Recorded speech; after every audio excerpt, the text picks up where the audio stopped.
ইল্লাল্লাহু শারীকা লাহু লাহুল মুলকু ওয়া লাহুল হামদু ওয়া হুয়া আলা কুল্লি শাইইন কাদির। আল্লাহুম্মা সাল্লি আলা সাইয়্যিদিনা মুহাম্মাদ। রাব্বি ইশরাহ লি সাদরি ওয়া ইয়াসসির লি আমরি ওয়াহলুল উকদাতাম মিন লিসানি ইয়াফকাহু কাওলি। আলহামদুলিল্লাহ, আসসালাতু ওয়াসসালামু আলা রাসূলিল্লাহ সাল্লাল্লাহু আলাইহি সাল্লাম। আসসালামু আলাইকুম ওয়া রাহমাতুল্লাহি ওয়া বারাকাতুহু ওয়া মাগফিরাতুহু। আল্লাহ তাআলার অশেষ মেহেরবানি, আল্লাহ তাআলা আমাদেরকে সমবেত হওয়ার তৌফিক দিয়েছেন, আলহামদুলিল্লাহ। এবং সূরা ফাতিহার প্রথম অংশ, প্রথম আয়াতের প্রথম অংশ আলহামদুলিল্লাহ, এটার উপরে আমরা, এটার ব্যাখ্যার উপরে আমরা আলোকপাত করছি। সকল প্রশংসা আল্লাহ তাআলার এই অংশের উপরে। বাকি অংশ, যিনি সকল সৃষ্টি জগতের পালনকর্তা, এটা সম্বন্ধে পরে আলাপ করবো আমরা। সকল প্রশংসা আল্লাহ তাআলার। কেন? কারণ তিনি আমাদেরকে সৃষ্টি করেছেন, আমাদেরকে লালন পালন করেন, মায়ের পেটে করেছেন, দুনিয়াতে আসার পরেও করেন। কারণ তিনি আমাদের রক্ষাকর্তা, রক্ষাকারী। কারণ তিনি আমাদেরকে হেদায়েত দানকারী। কারণ তিনি আমাদেরকে রাসূলুল্লাহ সাল্লাল্লাহু আলাইহি সাল্লামের উম্মত করে পাঠিয়েছেন। শুধু মুসলমান না, প্রত্যেক নবীর উম্মত ছিল মুসলমান, আমাদেরও মুসলমান করে পাঠিয়েছেন। কিন্তু সেই নবীর উম্মত করে পাঠিয়েছেন যেই নবীর উম্মত হওয়ার জন্য অন্যান্য নবীরা দোয়া করে গিয়েছেন, কিন্তু তারা নবী হওয়া সত্ত্বেও রাসূলুল্লাহ সাল্লাল্লাহু আলাইহি সাল্লামের উম্মত হিসাবে আসতে পারবেন না একমাত্র ঈসা আলাইহিস সালাম ছাড়া। আমরা নবী না, দোয়াও করি নাই, এখানে কেউ নাই বলতে পারে যে সে দোয়া করে এসেছে পৃথিবীতে, আল্লাহর কাছে ফরিয়াদ করে এসেছে, কেউ বলতে পারবে না। আল্লাহ তাআলা তার অশেষ মেহেরবানিতে আমাদেরকে রাসূলুল্লাহ সাল্লাল্লাহু আলাইহি সাল্লামের উম্মত করে পাঠিয়েছেন, আলহামদুলিল্লাহ। এবং বিভিন্ন নেয়ামত দান করেছেন, যা জীবন ধারণের জন্য প্রয়োজন, যা তিনি সবাইকে দান করেন। এবং এর বাইরে অশেষ কৃপার কারণে তিনি আমাদেরকে দ্বীন শিক্ষা করার তৌফিক দিয়েছেন। আল্লাহ তাআলা যাকে ভালোবাসেন তাকে এলেম দান করেন, জ্ঞান দান করেন। বুখারী শরীফের হাদিস, আল্লাহ তাআলা যাকে ভালোবাসেন তাকে জ্ঞান দান করেন। আল্লাহর শুকরিয়া আদায় করি আমরা। শুধু তাই না, জানে অনেক মানুষ, আমল সবাই করতে পারে না। আল্লাহ তাআলা আমল করার তৌফিক দিয়েছেন। যতটুকু টুটা ফাটা আমল আমরা করতে পারি, তার জন্য অশেষ শুকরিয়া আদায় করি।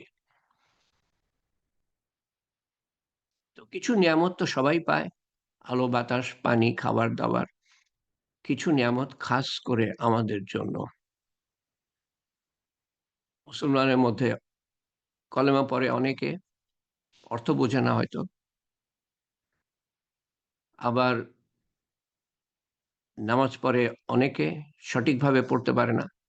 কলেমা যারা পড়ে তাদের থেকে কম সংখ্যক মানুষ নামাজ পড়ার তৌফিক পায়, তার থেকে কম সংখ্যক মানুষ অন্যান্য আমল, হজ, জাকাত, রোজা পালন করার তৌফিক পায়।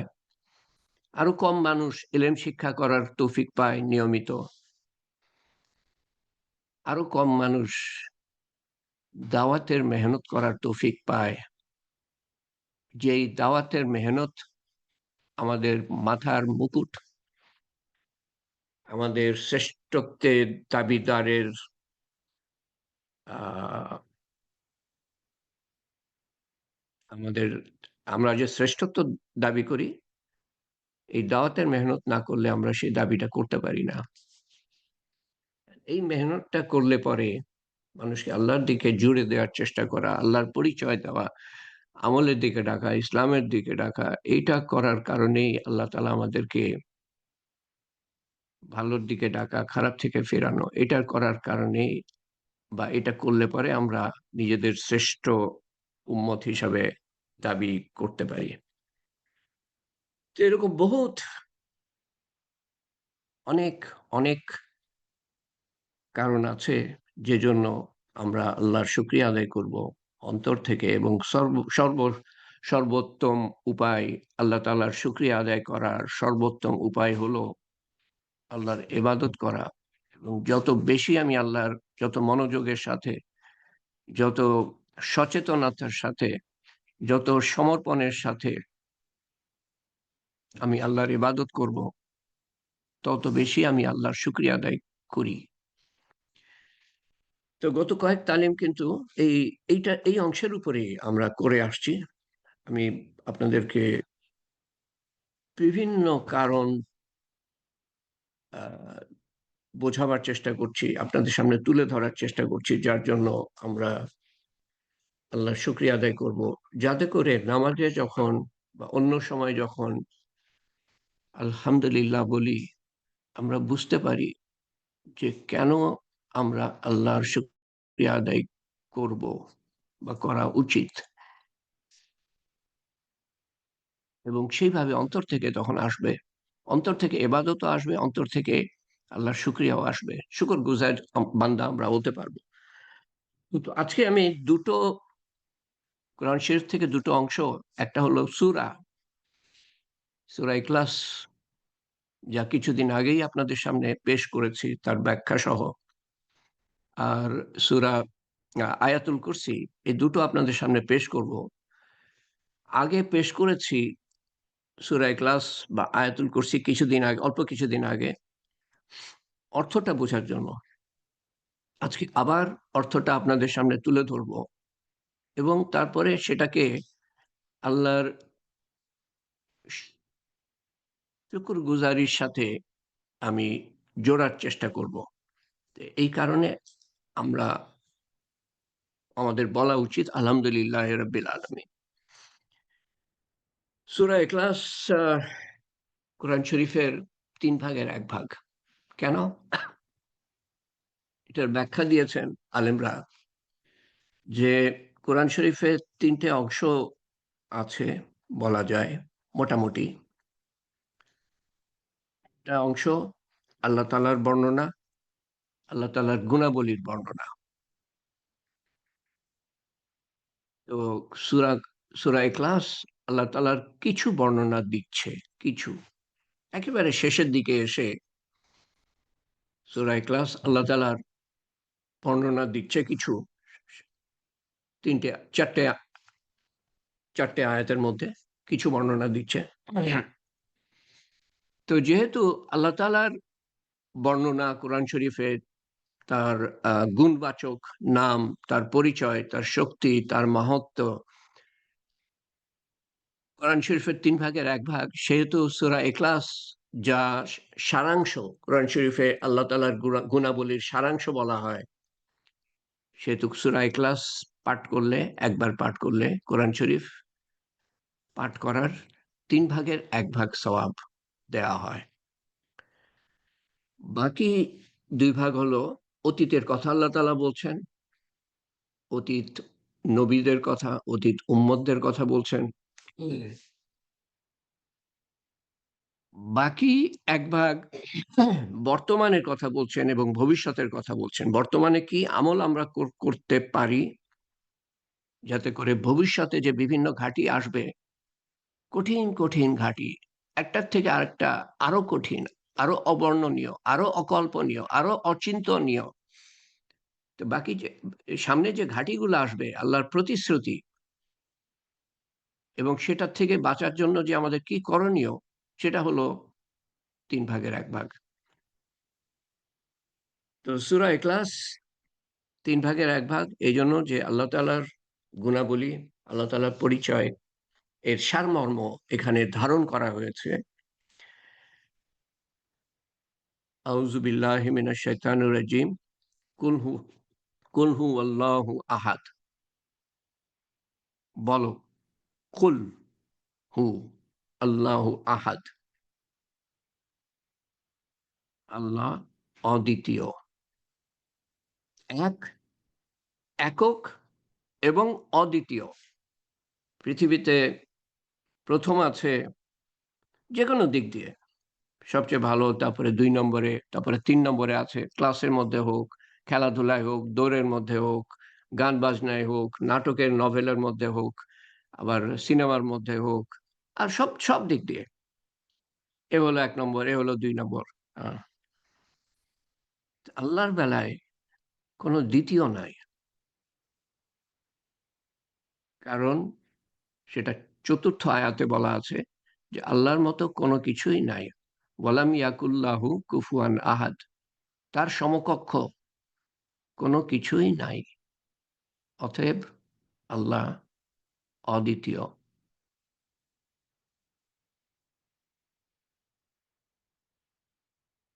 বলো বা বলেন, তিনি আল্লাহ যিনি অদ্বিতীয়, যিনি অদ্বিতীয়, তার প্রশংসা করব না তো কার প্রশংসা করব? পৃথিবীতে যে ১ম হয়, যে বিশ্ব চ্যাম্পিয়ন, অলিম্পিক চ্যাম্পিয়ন, তাদের কত প্রশংসা করি আমরা। প্রশংসায় পঞ্চমুখ। আ ক্রিকেটে ওয়ার্ল্ড সিরিজ যারা জিতে, কত কথা তাদের সম্বন্ধে আমরা বলি।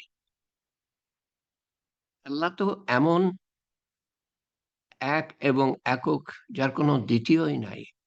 তো তার প্রশংসা আমরা কতটা কিভাবে করতে পারি তাহলে? তার প্রশংসায় আমাদের অন্তরটা কতটা ভরে থাকা উচিত?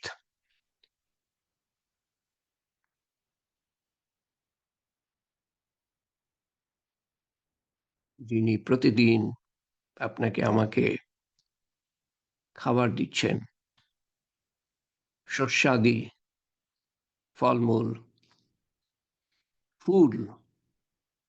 কেউ একতোড়া ফুল দিলে আমরা কত তার প্রতি কৃতজ্ঞ হয়ে যাই। আল্লাহ তাআলা প্রতিদিন বাগানে কত ধরনের অদ্ভুত, আমি তাকিয়ে থাকি। এই রং কোত্থেকে আসলো? এই ফুলের পাপড়ি কোত্থেকে আসলো? এটার আকার কোত্থেকে আসলো? শেপ। এটার গন্ধ কোত্থেকে আসলো? গন্ধ তো নাই। মাটির মধ্যে নাই, আলোর মধ্যে নাই, বাতাসের মধ্যে নাই, পানির মধ্যে নাই। এগুলাই তো দেয়া হয়। এগুলোর উপরে তো আল্লাহ তাআলা এগুলাকে জন্মায়। একটা ফল একেক রকম তার রং, একেক রকম তার স্বাদ, একেক রকম তার শ্বাস, একেক রকম তার আকৃতি। প্রত্যেকটা ফল একেক। এক কমলা লেবু, ২ টো কমলা লেবু একই রকম হয় না। সারা দুনিয়ার কমলা লেবুর সাথে মিলিয়ে দেখেন, ২ টো কমলা লেবু একদম একই রকম পাবেন না। সারা দুনিয়ার গোলাপ ফুল আপনি মিলিয়ে দেখেন, ২ টো গোলাপ ফুল পাবেন না যে একই রকম।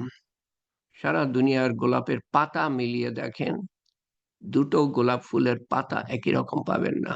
২ টো আম গাছের পাতা একই রকম পাবেন না। ২ টো আম গাছ একই রকম পাবেন না।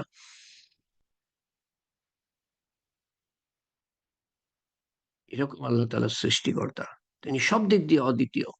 স্রষ্টা হিসাবে অদ্বিতীয়, দয়ালু হিসাবে অদ্বিতীয়, ক্ষমাশীল হিসাবে অদ্বিতীয়, রক্ষাকারী হিসাবে অদ্বিতীয়।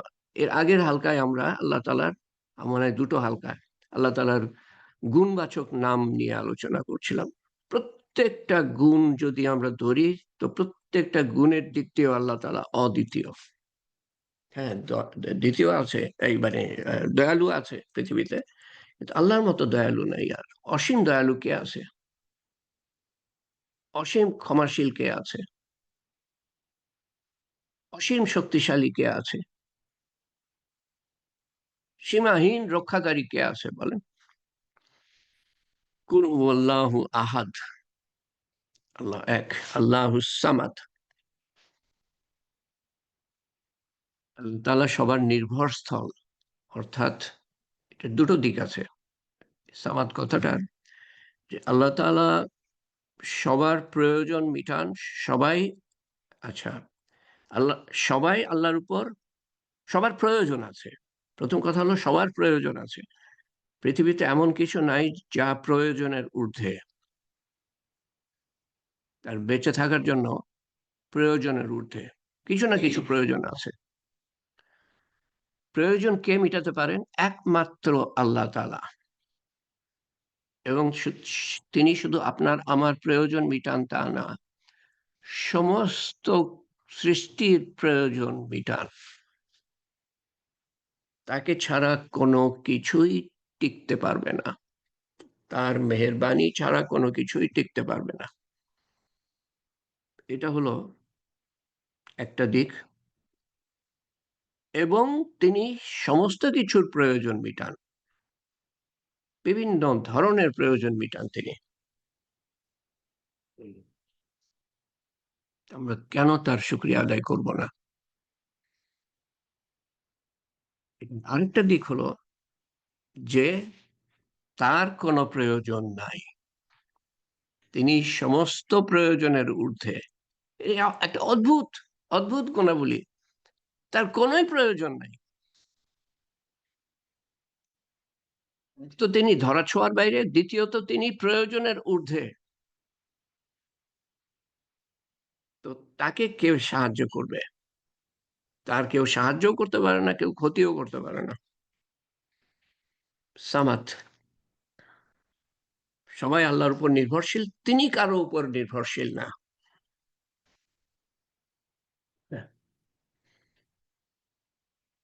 ওয়ালাম ইয়াকুল হুয়াল্লাহু আহাদ আল্লাহু সামাদ লাম ইয়ালিদ ওয়ালাম ইউলাদ।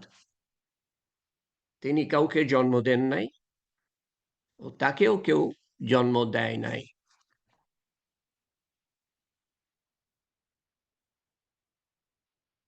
তিনি কোনো কিছুর উপর নির্ভরশীল না, তার অস্তিত্বের জন্য কোনো কিছুর উপর নির্ভরশীল না।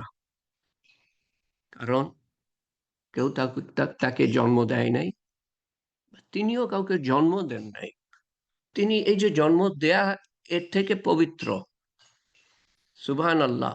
এর মধ্যে এটাও আসে যে তিনি জন্ম দেয়া থেকে পবিত্র, কেউ জন্ম দিয়েছে তার থেকেও পবিত্র।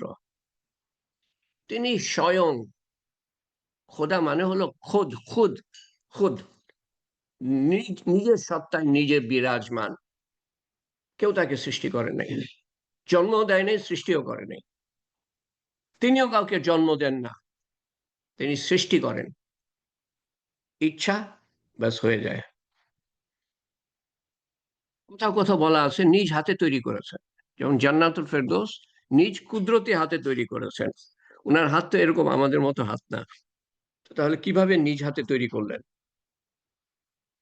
আমার সীমিত জ্ঞানে আমি যা বুঝি, যেহেতু তার আমাদের মতো হাত নাই, তো নিজ হাতে তৈরি করেছেন বলতে বোঝান যে বিশেষভাবে তৈরি করেছেন। কোনো কিছু হও তো হয়ে যায়, জান্নাতুল ফেরদৌস বিশেষভাবে তৈরি করেছেন।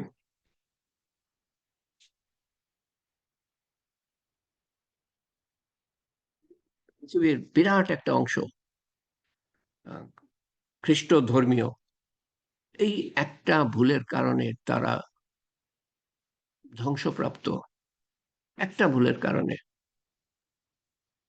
ঈসা আলাইসাল্লামকে জন্ম দিয়েছেন, নাউজুবিল্লাহ। তিনি এগুলার থেকে পবিত্র।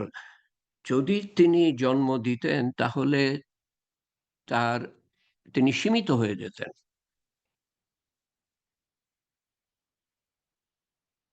তাহলে তার এমন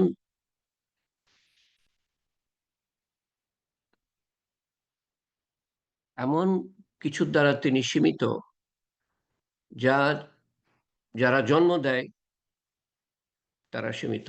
যারা জন্ম দেয় তারা কিসের দ্বারা সীমিত? কাম ভাব, কাম ভাব। তিনি এগুলার থেকে ঊর্ধ্বে, এগুলার থেকে পবিত্র। এবং আরো অনেক কিছু দ্বারা সীমিত আমরা, তিনি এগুলোর থেকে পবিত্র।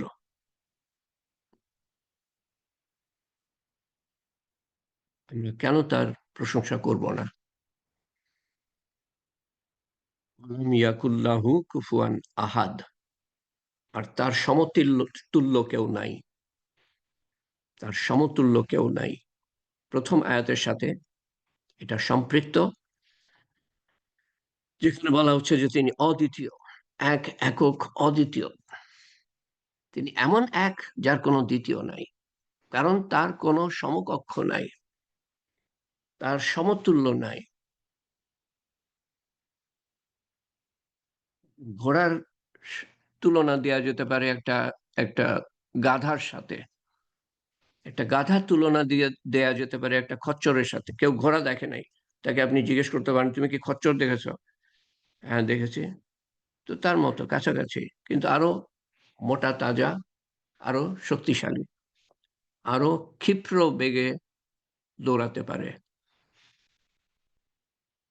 কিন্তু আল্লাহ তাআলার কোনো তুলনা নাই। আল্লাহ তাআলা তার থেকেও পবিত্র। আকার আকৃতি, পৃথিবীতে সবকিছুর আকার আকৃতি আছে, রং আছে, আহ, সীমা আছে। আল্লাহ তাআলা অসীম, কোনো আকার নাই, আকৃতি নাই। আকার আকৃতি থাকলেই সীমা থাকবে। পৃথিবীর সমস্ত কিছু কোনো বস্তু দ্বারা তৈরি। আমরা আমরা রক্ত মাংস, টেবিল কাঠের দ্বারা তৈরি, ঘরবাড়ি কাঠের বা ইটের বা কংক্রিটের তৈরি। তৈরি, তৈরি। আল্লাহ তাআলা তো তৈরি না। তৈরি কথাটাই তো আল্লাহর উপর খাটে না। তিনি সময় সৃষ্টি করেছেন এবং জায়গা, স্পেস, স্পেস সৃষ্টি করেছেন। Time and space. তার আগে টাইম অ্যান্ড একটা সময় ছিল, সময় ছিল না, স্পেস ছিল না। আল্লাহ তাআলা তৈরি করেছেন, তখন থেকে সময় শুরু হয়। আল্লাহ তাআলা কিন্তু সময়ের থেকে পবিত্র, সময়ের ঊর্ধ্বে। তার কাছে অতীত, বর্তমান, ভবিষ্যৎ বলে কিছু নাই। আমি দোজকে না বেহেশতে আল্লাহ তাআলা জানেন, দেখতে পাচ্ছেন। আমি দোজকে থাকলে যে শাস্তি পাচ্ছি সেটা আল্লাহ তাআলা এখনই দেখতে পাচ্ছেন। তার কাছে ভবিষ্যৎ বলে কিছু নাই। সময়ের ঊর্ধ্বে, জায়গার ঊর্ধ্বে।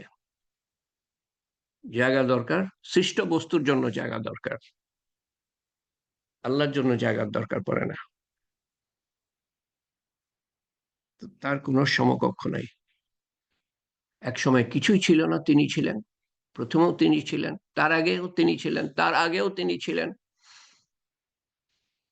শেষেও তিনি থাকবেন। ওই কিছুই ছিল না, আল্লাহ তাআলা পানি সৃষ্টি করেন। তার আগে নিশ্চয়ই, নিশ্চয়ই এরকম হবে যে তিনি সময় সৃষ্টি করেন, জায়গা সৃষ্টি করেন, তারপরে পানি সৃষ্টি করেন, পানির থেকে সমস্ত কিছু সৃষ্টি করেন। পানির থেকে বিরাট, আমি মধ্যে মধ্যে চিন্তা করি এরকম পাহাড় কোত্থেকে পানির থেকে আসবে, কিভাবে সৃষ্ট হবে? আল্লাহ চাইলেই হবে। আল্লাহ চেয়েছেন বলে আমরা মায়ের পেটে অপবিত্র পানির থেকে সৃষ্ট হয়েছি।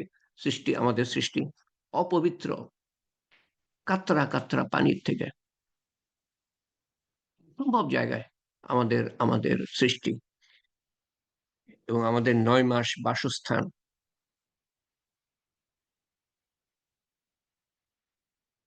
সমতুল্য কেউ নাই যখন, তো কেন আমরা আলহামদুলিল্লাহ বলবো না?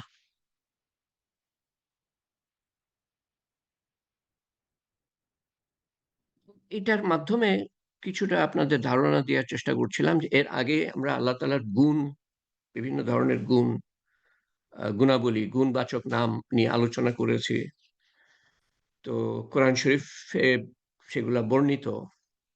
বিভিন্ন আয়াতের শেষের দিকে, অনেক আয়াতের শেষের দিকে আল্লাহ তাআলা একটা বা দুটা গুণের কথা বলেন। ওয়ালিউল ওয়ালিউল আজিম, অথবা হালিমুল করিম, অথবা রহমানুর রহিম। শেষের দিকে অনেক জায়গায় আল্লাহ তাআলা বলে থাকেন এক বা দুটো, অনেক ক্ষেত্রে দুটো করে নাম একসাথে আল্লাহ তাআলা বলে থাকেন, হাইয়ুল কাইয়ুম।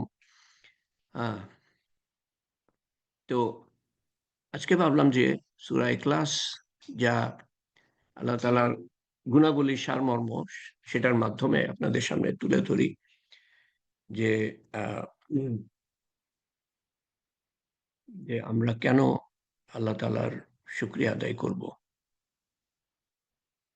আরেকটা কোরআন শরীফের অংশ, আয়াতুল কুরসি, শ্রেষ্ঠ আয়াত।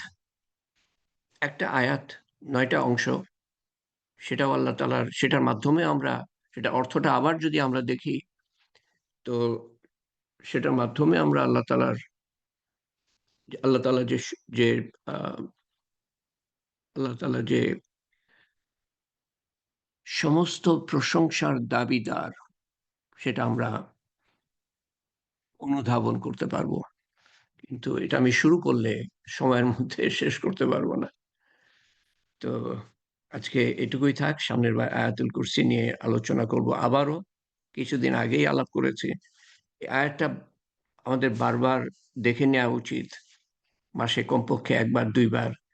কারণ এটা আমরা প্রত্যেক দিন 5 ওয়াক্ত নামাজের পরে পড়ার চেষ্টা করি, বা যদি চেষ্টা না করি তো করা উচিত। কারণ এর ফজিলত হলো যে, যে ব্যক্তি 5 ওয়াক্ত ফরজ নামাজের পরে একবার করে আয়াতুল কুরসি পড়বে, তার এবং বেহেশতের মধ্যে যে অন্তরায়, পার্টিশন, তা হলো মৃত্যু। তার মানে এক কথায় বেহেশতের গ্যারান্টি দেওয়া হচ্ছে। তো একটা আয়াত আমি পাঠ করব আর বেহেশতের গ্যারান্টি।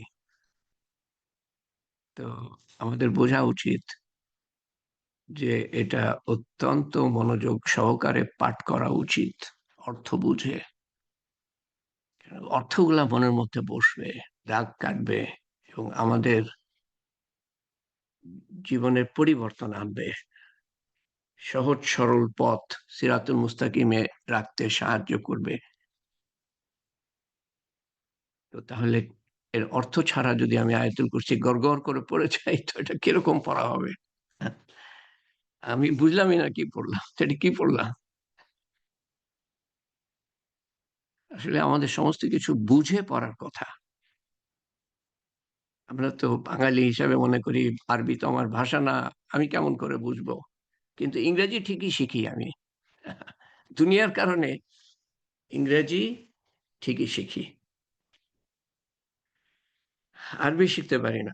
আরবি আপনার শেখার দরকার নেই, আমিও আরবি জানি না, দুই একটা কথা বলতে পারি। কিন্তু ওই এক একটা আয়াতের অর্থ বুঝতে গিয়ে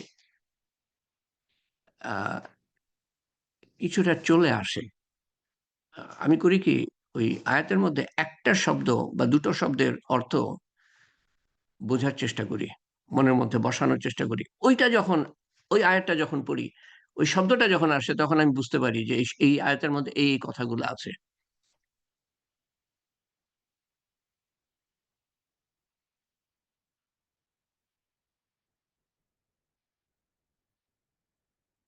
আয়াতুল কুরসি যখন আপনাদের সামনে পেশ করব, তখন আমি বলবো আপনাদেরকে যে এই শব্দটার অর্থ বুঝে নেন, মনের মধ্যে বসিয়ে নেন। এই শব্দটার অর্থ মনের মধ্যে বুঝিয়ে নেন এই দ্বিতীয় আয়াতে। তৃতীয় আয়াতে এই শব্দটার অর্থ মনের মধ্যে বসিয়ে নেন। এভাবে আমি বলার চেষ্টা করব, এবং তারপর আপনি করবেন কি না করবেন সেটা আপনার আপনার উপরে। আপনি কি আল্লাহ তাআলার কাছে চান। দেখেন, আচ্ছা, আমার কিছু সময় আছে, তো সেই সময় আমি হঠাৎ আমার মনে পড়লো, এটা বলি আপনাদেরকে। যে দেখেন, এক হাদিসে কুদসিতে আল্লাহ তাআলা বলছেন, এবং সেটা এই যে আলহামদুলিল্লাহ কেন বলবো সেটা বুঝতে পারবেন শেষে যখন যাব। এবং কত আহ গভীরতার সাথে, কত কৃতজ্ঞতার সাথে আমরা আমাদের বলা উচিত, সেটা বুঝতে পারবেন। এক হাদিসে আল্লাহ তাআলা বলছেন যে আমার সম্বন্ধে, আমার আমার হে- আমার বান্দা আমার সম্বন্ধে, হাদিসে আল্লাহ তাআলার কথা বলা আছে যেগুলা, সেগুলোকে বলা হয় হাদিসে কুদসি। তো সেখানে রাসূলুল্লাহ সাল্লাল্লাহু আলাইহি ওয়াসাল্লাম বলছেন যে আল্লাহ তাআলা বলেন, হে আমার বান্দা, তুমি আমার সম্বন্ধে যেরকম ধারণা ধারণা পোষণ করবা, আমি তোমার সাথে সেরকম আচরণ করব। আমার সম্বন্ধে যেরকম বরত্ব মহত্বের ধারণা তুমি পোষণ পোষণ করবা, আমি তোমার সাথে সেরকম ব্যবহার করব। আমাকে যেরকম মর্যাদা দিবা, আমি তোমাকে সেরকম মর্যাদা দিব। তুমি তালিমের হালকায় শেষের দিকে আসবা, আমি তোমাকে সেরকম মর্যাদা দিব। আর তালিমের হালকার প্রথম দিকে আসবা, প্রথম দিকে আসবা, আমি তোমাকে সেরকম মর্যাদা দিব। সওয়াব তো আছে, একটা মর্যাদা আর একটা জিনিস। তো আল্লাহ তাআলাকে মনে করো আল্লাহ যথেষ্ট, তো আল্লাহ যথেষ্ট তোমার জন্য। তোমার সমস্ত কাজ আল্লাহ তাআলা সমাধান করে দিবেন। আর যদি মনে করো যে না, এই কোনো মাধ্যম ছাড়া আল্লাহ তাআলা কিভাবে করবেন, সন্দেহ আছে মনের মধ্যে, আল্লাহ তাআলা দুনিয়ার কাছে ছেড়ে দিবেন। হে আমার বান্দা, তুমি আমার সম্বন্ধে যেরকম ধারণা পোষণ করবা, আমি তোমার সাথে সেরকম আচরণ করব। তুমি আমাকে স্মরণ করলে আমিও তোমাকে স্মরণ করব। আমি যখন আল্লাহকে স্মরণ করি না, তিনি কি আমাকে ভুলে যান? না, তিনি ভোলেন না কখনোই। কোনো বান্দাকে, কোনো সৃষ্টিকে, সৃষ্টির এক একটা বিন্দুকে ভুলেন না। বিন্দু, বিন্দু। বিরাট সৃষ্টি, বিরাট। এক একটা বিন্দুকে ভুলেন না আল্লাহ তাআলা। কিন্তু যখন আমরা আল্লাহকে স্মরণ করি, আল্লাহ তাআলা আমাদেরকে রহমতের সাথে স্মরণ করেন। রহমত বর্ষণ করে ফেরেশতারা। রহমত বর্ষণ করে। আপনি সেই পর্যায়ে পৌঁছাতে পারলে আপনি দেখতে পারবেন যে আপনার চারিদিকে একটা কুয়াশাচ্ছন্ন, কুয়াশা, কুয়াশাচ্ছন্ন হয়ে গিয়েছে। আল্লাহর রহমত।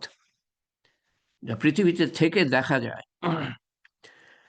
তুমি যদি আমাকে স্মরণ করো, আমি তোমাকে স্মরণ করব। তুমি যদি আমাকে অন্তরে স্মরণ করো, আমি তোমাকে আমার অন্তরে স্মরণ করব। আল্লাহর অন্তর কিরকম আল্লাহই জানেন। আমার অন্তরে স্মরণ করব। তুমি যদি আমাকে কোনো মজলিসে স্মরণ করো, আমি উত্তম মজলিসে তোমাকে স্মরণ করব। ফেরেশতাদের মজলিসে। এখানে আমরা আল্লাহকে, সবাই আল্লাহকে স্মরণ করছি মজলিসের মধ্যে। আল্লাহ তাআলা সবার কথা ফেরেশতাদের কাছে বলছেন, সবার কথা নাম নিয়ে।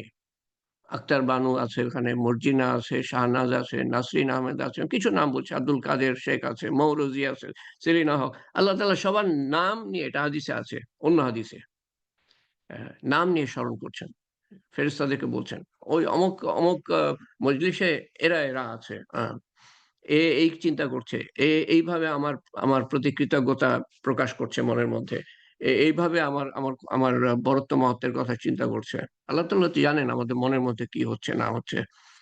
বা আপনি যদি আল্লাহর কথা বলেন কোনো মজলিসে, তখন আল্লাহ তাআলা আপনার কথা আরো বেশি করে বলবেন। এটা হলো দ্বিতীয় কথা। প্রথম কথা, তুমি যদি আমাকে স্মরণ করো, আমি স্মরণ করব। দ্বিতীয় কথা হলো, আমাকে যদি মনে মনে স্মরণ করো, আমি তোমাকে উত্তম, আমিও মনে মনে স্মরণ করব। ৩ নম্বর হলো যে আমাকে যদি কোনো মজলিসে স্মরণ করো, আমি উত্তম মজলিসে, ফেরেশতাদের মজলিসে তোমাকে স্মরণ করব। তারপরে আল্লাহ তাআলা বলছেন ৪ নম্বর কথা, যে তুমি যদি এক বিদ্যা, এই যে যারা দেখতে পাচ্ছেন, এক বিদ্যা, বিদ্যা মানে তো জানেন, বুড়া আঙ্গুল থেকে ওই যে কোনার আঙ্গুল, কনুই আঙ্গুল বলে না কি বলে, ছোট আঙ্গুলটা তদ্দূর পর্যন্ত। এক বিদ্যা আসো, আমি তোমার দিকে ২ বিদ্যা যাব। তুমি যদি আমার দিকে ১ হাত আসো, ১ হাত, আমি তোমার দিকে ২ হাত যাব। আল্লাহর রহমত এগিয়ে আসবে। আল্লাহর হেফাজত, আল্লাহর মাগফিরাত, আল্লাহর সমস্ত কিছু। আল্লাহ এগিয়ে আসবেন মানে আল্লাহর সমস্ত কিছু এগিয়ে আসবে। ২ হাত। ১ হাত বাড়লে পরে। তুমি যদি আমার দিকে না, তুমি যদি আমার দিকে ২ হাত আসো, মানে ২ হাত। ২ হাত মানে এই যে ২ হাত। দেখতেই পাচ্ছেন ২ হাত। তুমি যদি আমার দিকে ২ হাত আসো, আমি তোমার দিকে ২ প্রসারিত হাত এগিয়ে যাব। এই যে প্রসারিত। আ ডান হাত, বাম হাত প্রসারিত করলে যেরকম হয়, আমরা যদি ২ হাত যাই আল্লাহর দিকে, আল্লাহ তাআলা ২ প্রসারিত হাত আমাদের দিকে এগিয়ে আসবেন। শেষের অংশটা, এই প্রত্যেকটার জন্যই বলা উচিত আলহামদুলিল্লাহ। কিন্তু শেষের অংশটা অদ্ভুত। তুমি যদি আমার দিকে হেঁটে আসো, তুমি যদি আমার দিকে হেঁটে আসো, হেঁটে আসো। এই যে আসার মানে কি? আসার মানে হলো দুনিয়া ছেড়ে, দুনিয়ার মায়া মায়া ছেড়ে আল্লাহর দিকে রুজু হওয়া। গোনা, দুনিয়া মানে কি গোনা, গোনাতে ভর্তি। গোনার থেকে হিজরত করা, আল্লাহর দিকে যাওয়া। সবচেয়ে বড় হিজরত বলা হয়। আ মক্কা থেকে মদিনা হিজরত। গোনার থেকে, দুনিয়ার থেকে আল্লাহর দিকে যাওয়া হিজরত। তো তুমি যদি আমার দিকে হেঁটে আসো, তার মানে ধীর গতিতে আসো, আমি তোমার দিকে দৌড়ে যাব। দৌড়ে যাব। এই কথাটা আমাদের বুঝে আসবে যদি চিন্তা করি যে দুনিয়ার বাদশার দিকে যদি আমরা হেঁটে যাই, বাদশা কিন্তু এক বিন্দু আমাদের দিকে আসবে না। ও দাঁড়িয়েই থাকবে ওখানে, গ্যাঁট হয়ে দাঁড়িয়েই থাকবে বাদশা। আহ, আমরা দৌড়ে যাচ্ছি বাদশার দিকে, কিন্তু বাদশা দাঁড়িয়েই থাকবে। আল্লাহ তাআলা বলছেন যে আমি তোমার দিকে, তুমি যদি হেঁটে আসো, আমি তোমার দিকে দৌড়ে যাব। এর থেকে মেহেরবান আল্লাহ আর কি হতে পারেন? তো তার প্রশংসা করব না তো কার প্রশংসা করব?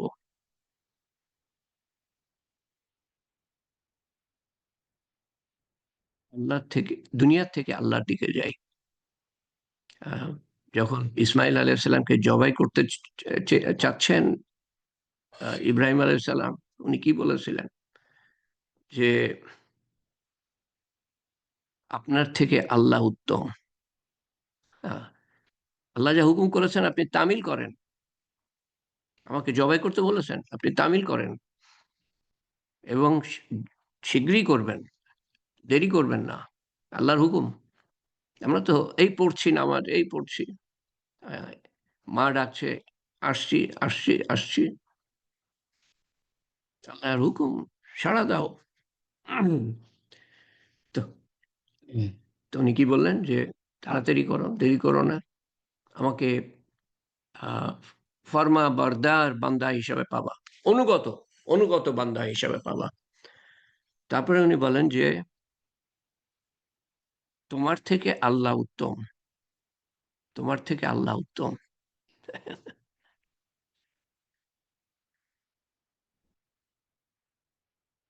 মারা যাচ্ছে, স্বামী মারা যাচ্ছে, কেউ না কেউ মারা যাচ্ছে, আর কান্নাকাটি, হায় হায় হায়, চলে যাচ্ছে দুনিয়া থেকে, কে পাবো না। ওই যে মানে বিচ্ছেদের বেদনার কারণে আমরা কাঁদি, বিচ্ছেদের বেদনা। সে যে যাচ্ছে, তার, সে গোনা নিয়ে যাচ্ছে, মাফি নিয়ে যাচ্ছে। গোনা তো সবাই আমরা করি। কতটা গোনা নিয়ে যাচ্ছে, কতটা মাফ পাবে আল্লাহর কাছে, কবরে কি আযাব হবে বা হবে না, মানে কিয়ামতের দিন কি অবস্থা, এগুলো সম্বন্ধে আমাদের চিন্তা নেই।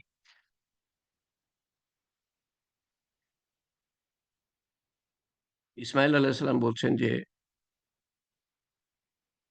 তোমার থেকে আল্লাহ উত্তম। মানুষ মারা যাচ্ছে, আমাদের চিন্তা করা উচিত যে আল্লাহর কাছে যাচ্ছে, আল্লাহ আমাদের থেকে উত্তম। সেই কথাটা উনি বলেছিলেন, তোমার থেকে আল্লাহ উত্তম, তুমি আমার পিতা, তোমার থেকে আল্লাহ উত্তম। সবাইকে যেতে হবে তো। এবং আরেকটা কথা বলেছিলেন সে সাথে, আলেমদের কাছে শুনেছিলাম, দুনিয়ার থেকে আখেরাত উত্তম। আখেরাত মানে বেহেশত।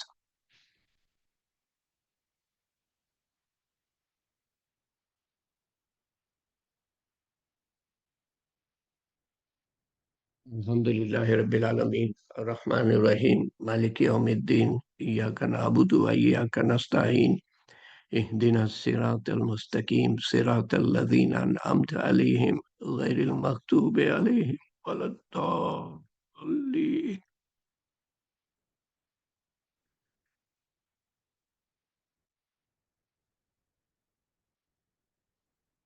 জাযাল্লাহু আন্না মুহাম্মাদান সাল্লাল্লাহু আলাইহি ওয়াসাল্লাম মা হুয়া আহলুহু। সুবহান রাব্বিয়াল আলিয়্যিল আলাল ওয়াহ্হাব। সুবহানাল্লাহি ওয়া বিহামদিহি আদাদা খালকিহি ওয়া রিযা নাফসিহি ওয়া জিনাতা আরশিহি ওয়া মিদাদা কালিমাতিহি।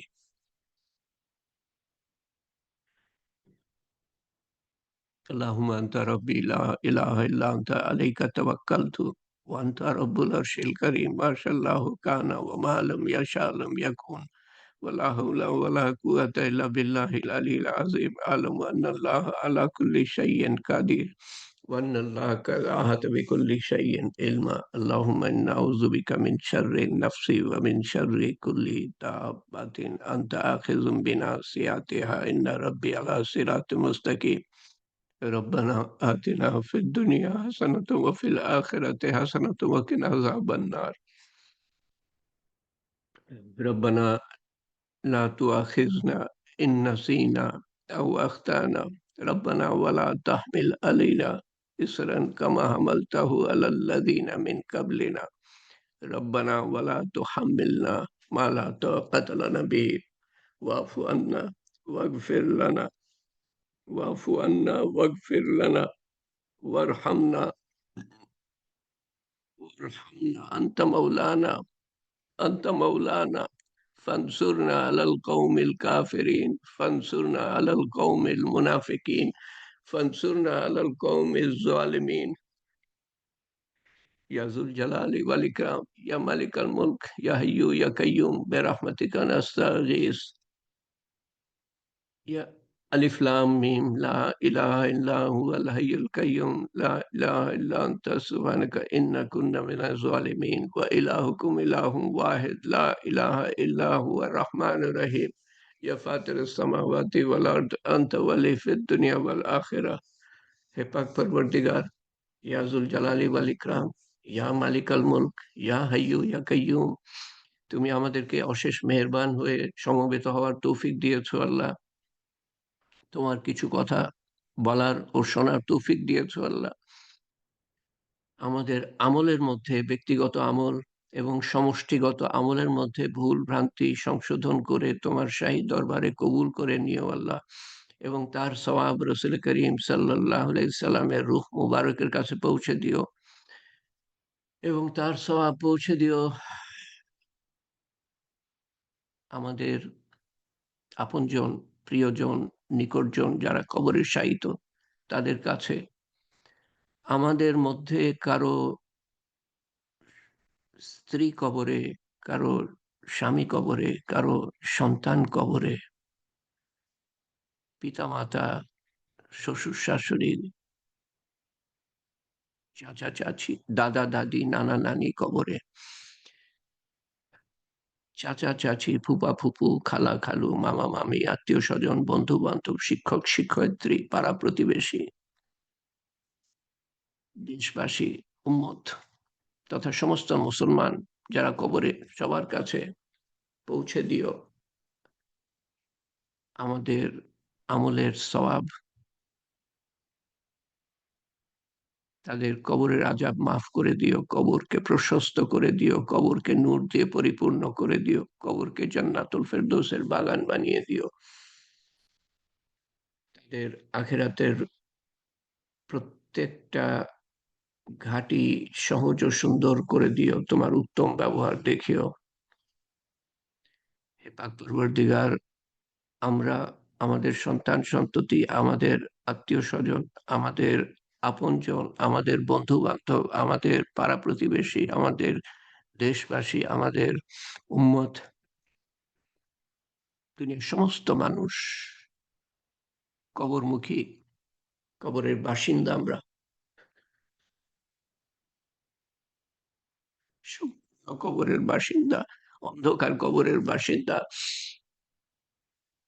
কবর হয় দোজকের গর্ত অথবা বেহেশতের একটা বাগান আমাদের জন্য বেহেশতের বাগান করে দিও এবং আখিরাতের প্রত্যেকটা ঘাটিতে তোমার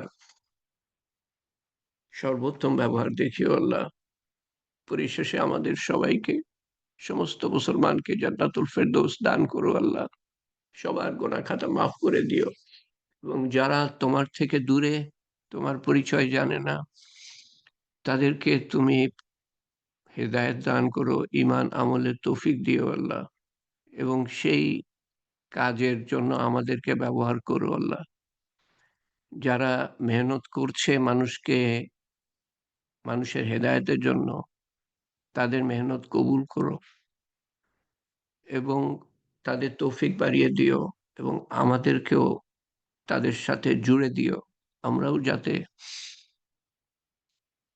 রাসূলুল্লাহ সাল্লাল্লাহু আলাইহি ওয়াসাল্লামের উম্মতের হক দায়িত্ব আদায় করতে পারি পুরা দ্বীনে দাখিল হতে পারি পুরা দ্বীন জানতে পারি তোমাকে জানতে পারি পুরা দ্বীন জানতে পারি এবং মানতে পারি তোমার হাবিব সাল্লাল্লাহু আলাইহি সাল্লাম এর সুন্নত জানতে পারি এবং মানতে পারি হে পাক পরবর্তীগার আমাদেরকে কবুল করে নিও আল্লাহ এবং পুরা দ্বীনের জন্য কবুল করে নিও পুরা দ্বীন জানার তৌফিক দিও ইলম শিক্ষা করার তৌফিক দিও প্রত্যেকটা আমল আগের আমলের থেকে সুন্দর করার তৌফিক দিও এবং নিয়ত কমপক্ষে এটা করার তৌফিক দিও যে আমরা পুরা দিনে দাখিল হব, এই নিয়তটা করার তৌফিক দান করো।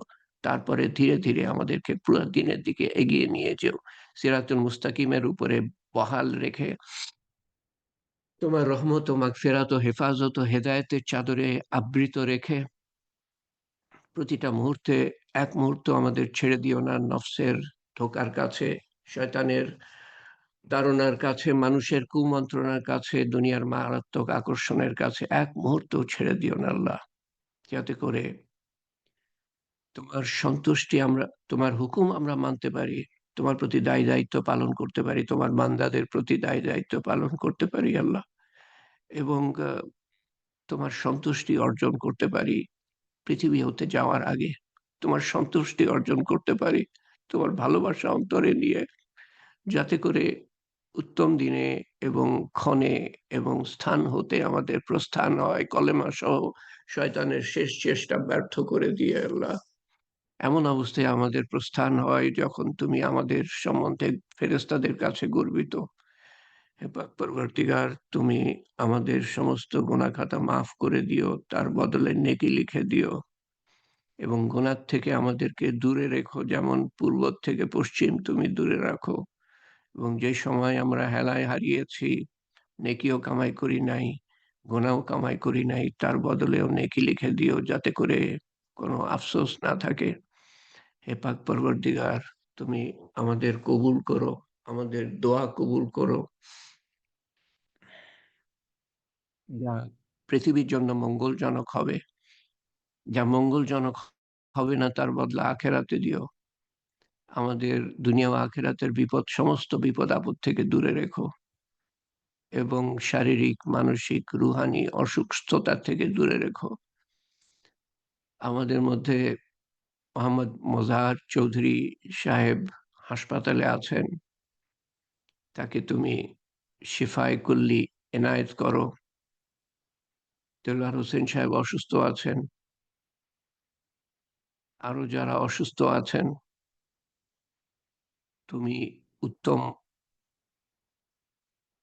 খবর রাখো, সর্বজান্তা, তুমি সবার অসুস্থতা সুস্থতায় পরিণত করে দিও, ইমান আমলের উপর মজবুতির সাথে কায়েম রেখো, দৃঢ় পদে রেখো, শত্রুর বিরুদ্ধে দৃঢ় পদে রেখো। হে পাক পরবর্তীগার, তোমার শান মতো চাওয়া হয় নাই, তোমার শান মতো তুমি দান করো, তোমার শান মতো হেফাজত চাওয়া হয় নাই, তোমার শান মতো হেফাজত করো। তোমার হাবিব সাল্লাল্লাহু আলাইহি সাল্লাম যা কিছু চেয়েছিলেন আমরাও তাই চাই, এবং তিনি যা কিছু থেকে পানা চেয়েছিলেন আমরাও তার থেকে, সেসব থেকে পানা চাই। হে পাক পরবর্তীগার, তুমি ছাড়া কোনো মাবুদ নাই, তুমি ছাড়া কোনো ক্ষমতাধর নাই, অতএব তুমি ছাড়া কোনো মাবুদ নাই। ইয়া কাজিউল হাজাত, ইয়া রাফিয়াত দারাজাত, ইয়া হালাল মুশকিলাত, ইয়া মুজিবুদ দাওয়াত, برحمتك نستغيث يا أول الأولين يا آخر الآخرين يا أكرم الأكرمين يا أرحم الراحمين يا راحم المساكين يا ذي القوة المتين ربنا تقبل منا إنك أنت السميع العليم وتب علينا إنك أنت التواب الرحيم سبحان ربك رب العزة عما يصفون وسلام على المرسلين والحمد لله رب العالمين لا إله إلا الله محمد رسول الله صلى الله عليه وسلم سبحان الله وبحمده سبحانك اللهم وبحمدك أشهد أن لا إله إلا أنت أستغفرك وأتوب إليك। ইনশাআল্লাহ আমরা সামনের বুধবারে মিলিত হব।